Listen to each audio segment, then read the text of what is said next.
Welcome back to Tequila 101 with me, Chef Marcus Giuliano from Aroma Time Bistro. So the first video we talked about the aging of tequila. Let's talk about how tequila is actually extracted. The agave is cooked and extracted. Super important. So in 1880, tequila went through a major industrial revolution. There's 5 distinctive Mexican spirits that I personally know about. There could be more, who knows. But tequila, mezcal, sotol, bacanora, and raicilla. Those are the 5 ones that we have here at our bar as of right now. And we have some declassified stuff. We have some other cool stuff, some eau de vis from Mexico, where basically this family's harvesting their own plums and mangoes from their yard and burying it, and fermenting it in the ground, and distilling it in a clay pot. Really, really cool stuff, but that's a whole nother video. So, tequila is made from Blue Weber agave.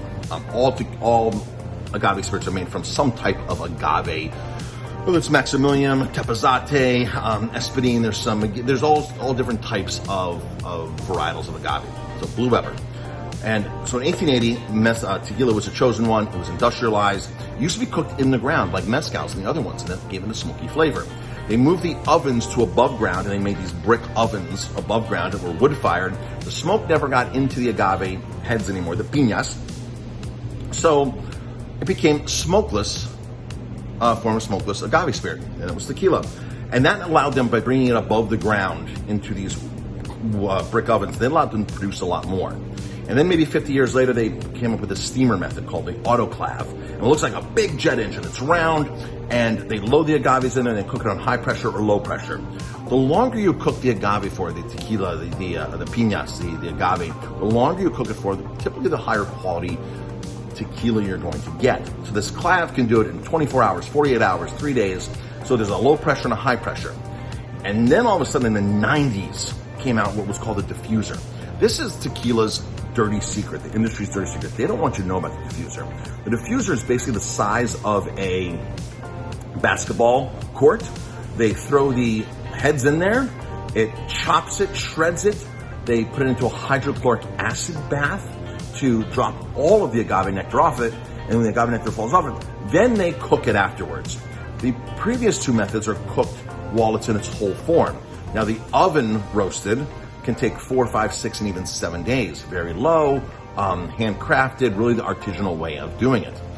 So once all these heads, the agave is cooked, and then the extraction methods have to start happening. So oven baked is the best. Then clave, low pressure, then high pressure, and then diffuser. We avoid diffuser at all costs. I don't feel that hydrochloric acid bath should be going into our tequila. It's just like a lot of foods get certain things in it. All chicken gets chlorine to kill off anything. Meat gets ammonia in it. So there's a lot of additives that are in our foods and in our drinks that we don't know about. Hexane gas goes into oils, cooking oils, a lot of cooking oils, the majority of cooking oils. But we never hear about this because they say it falls out, it drops off, it's not part of the end product. However, but it is used in the process. So those are your 3 types of cooking.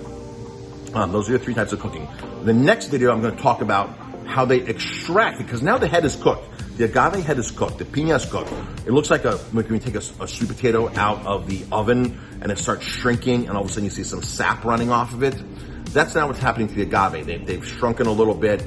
They're juicy, and they're ready to be pressed and crushed to have all that agave nectar fall off so they can start the fermentation process. So tune into the next video, part number 3, and then we'll talk about that. Thanks for tuning in.